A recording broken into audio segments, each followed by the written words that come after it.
Vítajte pri ďalšom dieli Zubar, ktorý rád varí. Ahoj, Šaňo. Ahoj, dobrý deň. Dnes si navaríme trošku leta, pretože ty si v lete prišiel za mnou s týmto receptom, keď si prišiel z Chorvátska, že takú dobrú polievku som tam jedol a mne tá pani dala recept a my ju musíme uvariť. Áno, to bolo v takej reštaurácii malej rodinnej, rybárskej.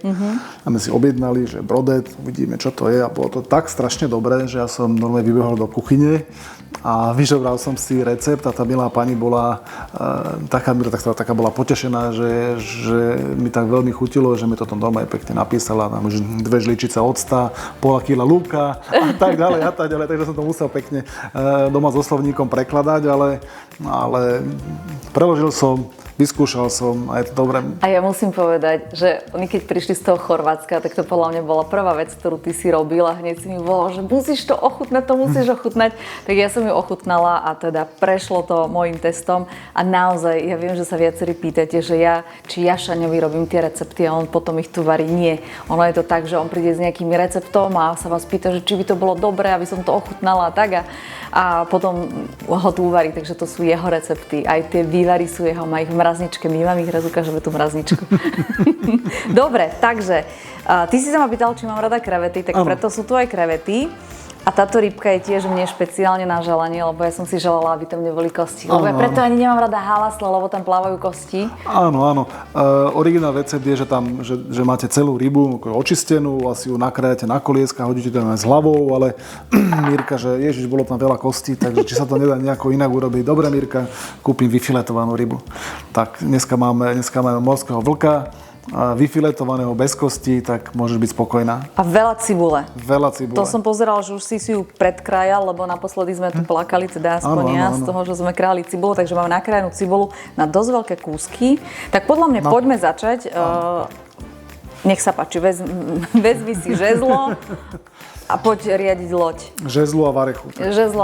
Berem si varechu. Takže najskôr si zapneme plyn.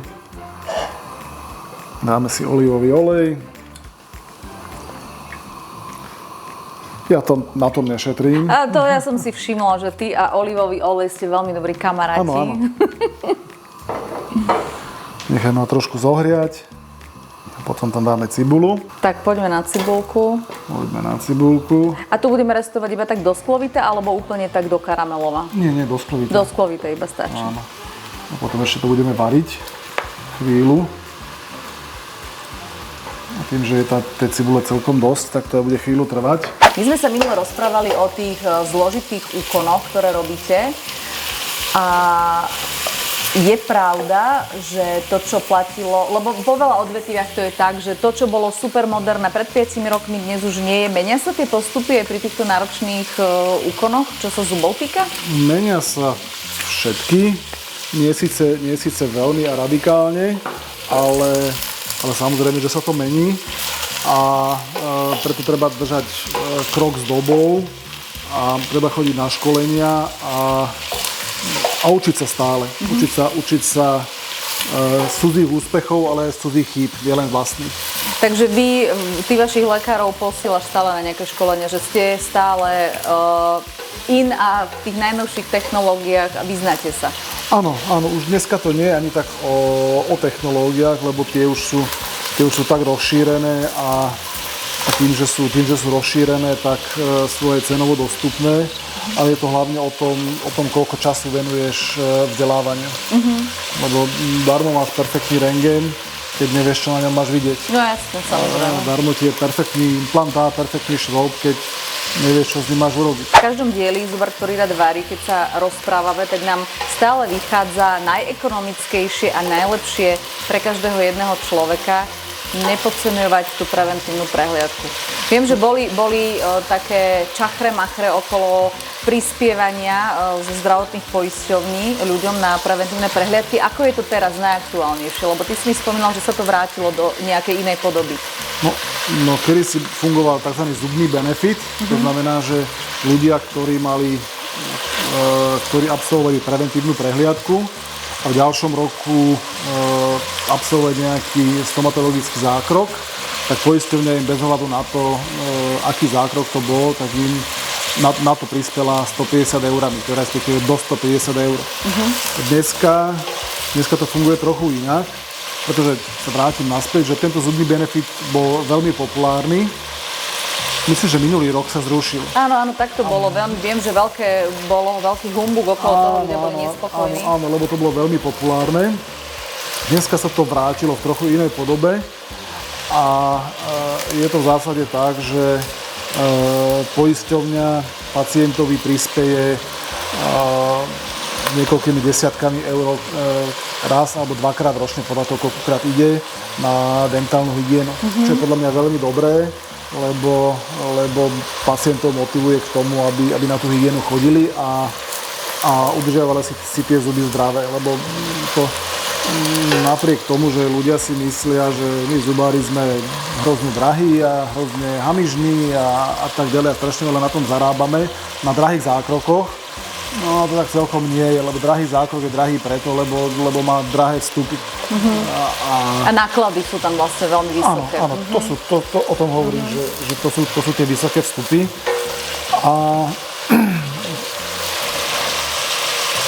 A nie je to ani, by som povedal, že Ani to nie je radosť pre vás, že? Trápiť tam tých ľudí s tými bolavými zubami. Ani nie, len po tých 30 rokoch ja si hovorím, že kurník šopa, že prečo my nespravíme radšej niečo také, že kde tým ľuďom zachováme tie zdravé zuby, nech neplatia veľa peňazí za keramické korunky, takové, kakové, makové, za drahé implantáty, za drahé plomby, koreňové výplne a tak ďalej. Udržme im ich zdravé. A poďme ich motivovať, aby chodili na tie preventívne prehliadky. Aby chodili na preventívne prehliadky, aby sme čokoľvek sa tam nájde, aby sme to urobili v skorom štádiu, lebo keď sa to urobí skoro, nebolí to, je to rýchle, je to spoľahlivé a v poslednom rade, až v poslednom či až v prvom rade, to stojí výrazne menej peniazy. A čo ten projekt Zdravé zuby? Dobre si to pamätám? Áno, program Zdravé zuby. Áno, je to projekt a pre pacientov sa to volá program Zdravé zuby. A to je presne na to, že pacient si môže, respektíve pacient sa s nami dohodne, že ku nám bude chodiť na preventívne prehliadky a dentálne hygieny. Môže si, niečo to stojí, podľa toho, aký program si vyberie, stojí to od nejakých 12 eur mesačne až po 30 eur mesačne, podľa toho, čo si človek vyberie. Môže to platiť mesačne, môže to platiť ročne, môže si tam nejaké peniaze sporiť na ďalšie ošetrenie a tak ďalej. Keď má, dajme tomu, svojho lekára, nejakého iného ako sme my, nech sa páči, my mu urobíme preventívnu prehliadku, očistíme mu zuby, keď tam niečo nájdeme, pošleme mu, dáme mu všetky nálezy, môže tam ísť, nechať si to ošetriť. Keď nie, my mu to radi ošetríme, pretože každý pacient, ktorý u nás v tomto programe má aj zľavu na ošetrenia a navyše kvôli tomu, že vieme, že sa o seba stará, dlhšiu záruku, to si pamätám dobre, že? Tak sme schopní mu dať dlhšiu záruku. Takže pacientom, ktorí sa o seba dobre starajú, dávame záruku až 7 rokov. A tie peniaze, čo sa tam šporia, lebo to nie je len program, ktorý sa platí, ale zároveň si tam ľudia aj šporia možno do budúcna na nejaké náročnejšie zákroky, keď už sa vyskytne nejaký zubný kaz alebo niečo, tak vedia tieto peniaze použiť na to, ale zároveň, keď oni to nepotrebujú a ten zubný kaz nemajú, tak môžu tie prostriedky posunúť nejakému rodinnému príslušníkovi alebo aj kamarátovi? Určite, komu chcú. Ktokoľvek, kto je u nás registrovaný, to môžete dať a ten kredit, ktorý tam máte predplatený, použije niekto druhý. A možno, že aj tak lepší termín, skorší? Lebo ja viem, že sa niekedy tak dosť dlho čaká na termíny. Neviem, ako je to u vás. Nie, u nás je to... Lebo ja mám u teba protekciu, že keď potrebujem, tak ja mám termín. Takže preto neviem, ako to naozaj chodí. Že keď bežne človek zavolá, že ako je to s termínmi. To je vecou organizácia, ale keď má človek bolesť, tak sme ho schopní objednať ten istý deň. Samozrejme, že keď nezavolá o 7 večer, že chce prísť o 10. Ale ja o tebe viem, že ty 24. decembra robíš zuby. Áno, ale nie o 10. večer.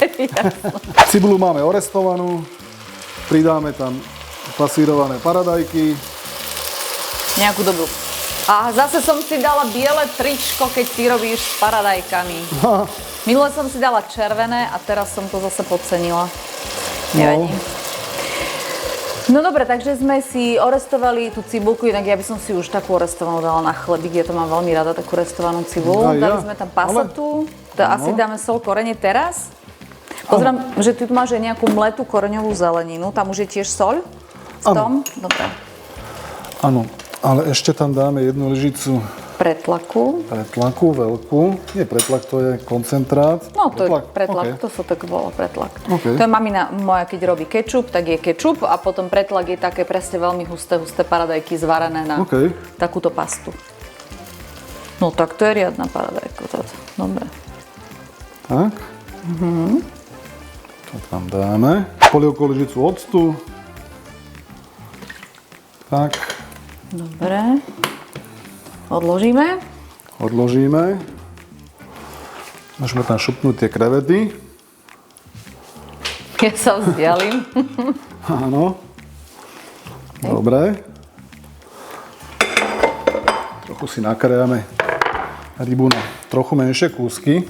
Idem ja krájať, ty budeš miešať, alebo povedz mi? No, to nakrájam. Nakrájaš. Dobre, tak popri tom, ako budeš krájať, mi môžeš povedať o tej dentálnej hygiene, že ako je to s tými termínmi u vás, že keď by som zajtra zavolala, že potrebujem termín na dentálnu hygienu, tak... Dostaneš veľmi rýchlo. Dostanem veľmi rýchlo, hej? Nebudem čakať nejaký mesiac alebo koľko na nový termín. Takže ste v tomto flexibilní. Áno. Výborne. My sa snažíme držať také kapacity, aby sme boli schopní ošetriť každého v rozumnom čase. Hej. A ešte mi tak zaujíma taká vec, že ja keď idem na dentálnu hygienu, tak ja si vtedy asi 3-krát toľko umiem zuby, aby nebola hanba. Ako to je? Čo myslíš? Že majú to takto ľudia tendenciu robiť? Alebo niektorí sú takí, že si povedia, však idem na dentálnu hygienu, dnes si nemusím umývať zuby. No, ľudia sú naozaj veľmi rôzni. Ako niektorí si to neumývajú už vôbec. My im za to čistíme žalúdok. Neúspešne. A vieš, čo by sa mi hodilo? Hodilo by sa mi, keby mi pípla SMS-ka, že prešiel pol rok, poď na zuby. Lebo to ten čas tak rýchlo beží, že to si ani neuvedomíš, že si uvedomíš, že tento rok som bola len raz. A ja teda chodím 2-krát ročne. Ale tento rok sa mi to nepodarilo. Aj to máme.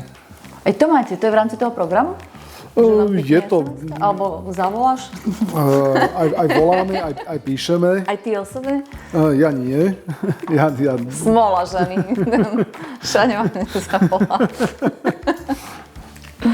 Ale teda funguje u vás taká služba, že viem si to predplatiť pre nás za budlivcov. Keď budem mať ten program, tak mi príde SMS alebo e-mail, že už ubehla taká doba, treba prísť. Dokonca teraz vyvíjame apku, kde sa budeš môcť sama objednať. Budeš si tam môcť sa prihlásiť na ten program, pridať si tam rodinného príslušníka do skupiny so ďalšou zľavou a tak ďalej. Výborné. A tak ďalej. Dobre, tak super, tak teším sa. Na všetko myslíte, to sa teším. Teraz dolejeme vodu. Přimnežene, ale sa mi zdá, že... Ešte asi ti naberiem, to ešte že? asi áno. Trošku, no. Ak ste si všimli, tak prvýkrát nedávame vývar, ale vodu. Lebo ten vývar sa tam urobí z tej ryby. Áno. Rybacie vývary ešte v mrazničke nedržíš. Nie. Dobre, teraz to necháme zovrieť. Koľko? Takých 15 minút to povaríme? Ne, 15-20, akože je tam toho celkom dosť. Tak to a nechceš to dochutiť teraz? Dochutím. Ešte tam budeme pridávať mletú zeleninu sušenú. Ale tá už je so soľou? To už je so solou, áno. Ale to si ešte nevyrábaš sám. Lebo niektorí ľudia si aj sami vyrábajú. To iba dáš do sušičky koreňovú zeleninu a potom to pomelieš. Ešte dáme 2 lyžičky soli na toto. Tak. A pôjdu tam ešte aj nejaké bylinky? Či... Bylinky už nie, už iba normálne korenie. Okay. Ako už teraz to vyzerá fantasticky.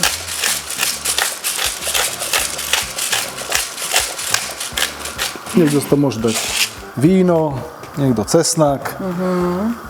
Ešte to trošku zamiešame. A ja som priniesla tú veľkú paradajku čerstvú, tu tam nedáme? Už neskoro, no. Už sme zabudli. Dáme tam toto, necháme to zovrieť. A zatiaľ, keď nám to sa bude takto variť a bublať, mi povedz o tej aplikácii, lebo to ma celkom zaujalo. Čiže vyvíjate aplikáciu, ktorá bude v telefóne a budem sa tam vedieť sama objednať, ako si spomínal. Budú mi chodiť pripomenutie, že som si neumýla zuby. Či? To nie, ale že už prišiel čas na dentálnu hygienu alebo na preventívnu prehliadku alebo čokoľvek, keď niekto, dajme tomu, že si dá zaviesť implantát a treba čakať nejaký čas, kým sa zahojí, tak tiež mu tam príde pripomienka, že aha, už je čas, treba sa objednať, ideme dokončovať a tak ďalej a tak ďalej. Platiť sa cez to bude dať, či už predplatné alebo jednotlivé zákroky. A tak to bude asi taká zložitejšia aplikácia. Je to hodne zložitá aplikácia a preto to nám trvá už skoro 2 roky, kým to dokončím. Ale bude poriadna potom. Bude poriadna, áno, a už je tesne pred vypustením. No, 20 minút sa nám to varilo, takže vypneme oheň. A ideme sa pozrieť na to, že Ideme sa pozrieť, čo sa ti podarilo. Čo sme to stvorili. Páči. Takže máme hustú rybáciu polievku, červenú. Fantasticky. Podľa mňa môžeš rovno nakladať, nie? Či ideš ešte dochutiť, či nebudeš ju chutnať? Veríš si? Neverím si, ale každý si dochutí podľa seba. A ešte ku tomu patrí celkom dobre sa k tomu hodí chlebík. Dobrý kváskový. Páči sa? Ďakujem. Pober si. Tak, máme kváskový chlebík a ideme to ochutnať, pretože keď to chutí tak, ako to vonia,